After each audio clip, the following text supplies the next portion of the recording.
And so speaking about terms, you on page 19, you start talking about there's an excursus on the concept of the Shekinah, as a lot of people say it. And the Shekinah, you talked about how the rabbis in Second Temple era used it almost as a buffer term. What do you mean by a buffer term? Because that's an interesting concept. So I put I put that excursus in about the concept Shekinah because I grew up in a context where everybody's talking about the Shekinah glory.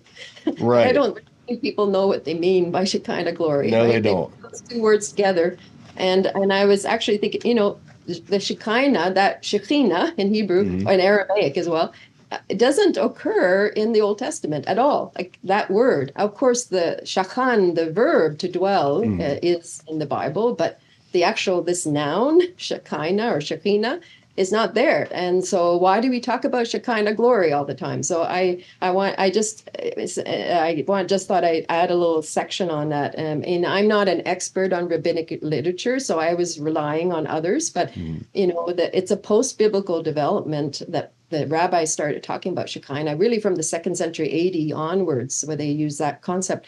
And it's if I understand this correctly, it is because there was more reticence about or hesitancy to speak about the immanence of God or God's direct intervention in the world, and that would not affect their view of the transcendence of God, right? Hmm. So, how do we talk about God's presence and activity in the world? And so the rabbis started using the word Shekinah to for that, and so some use this term as a buffer, like it's sort of like lessening the shock if you put a buffer in between, like it's something in between or something indirect Hmm. between just saying directly that God's glory is in the temple or whatever, or his presence, but actually, yeah, sort of something in between, indirect, sort of protecting you from the direct equivalency, so to speak. So that's how I understood the rabbinic writings of speaking of Shekinah. So it's interesting if you read the Jewish Targums. So these are Jewish translations into Aramaic. Hmm. Of texts from the Old Testament.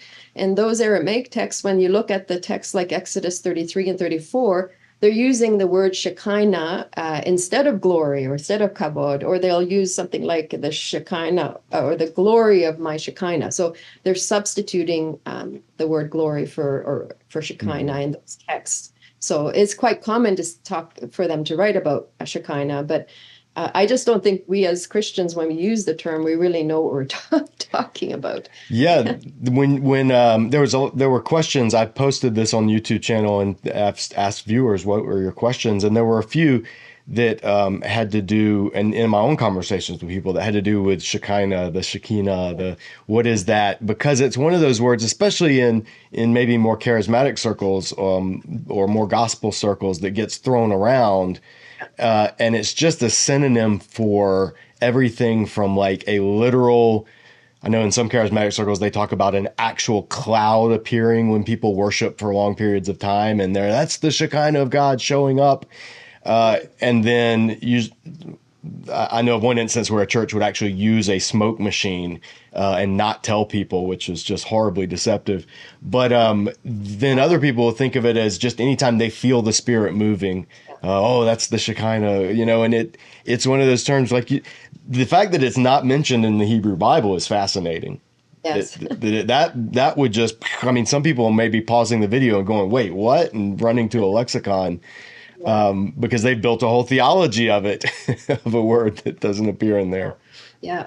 Yeah. I mean, of course, the notion of dwelling, God dwelling amongst people is very much associated with God's glory. So, Right, right. yeah, if people are thinking about it in that way, maybe that's okay. But, I mean, Jesus dwelt among us and, Right.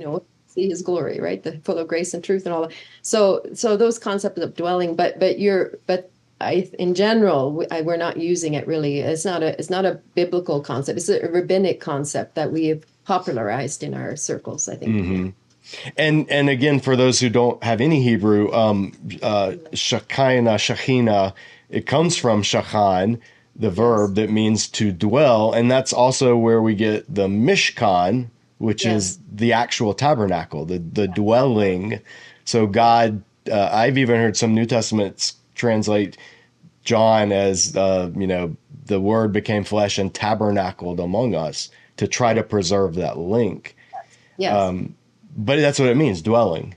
Yeah, And exactly. Yeah.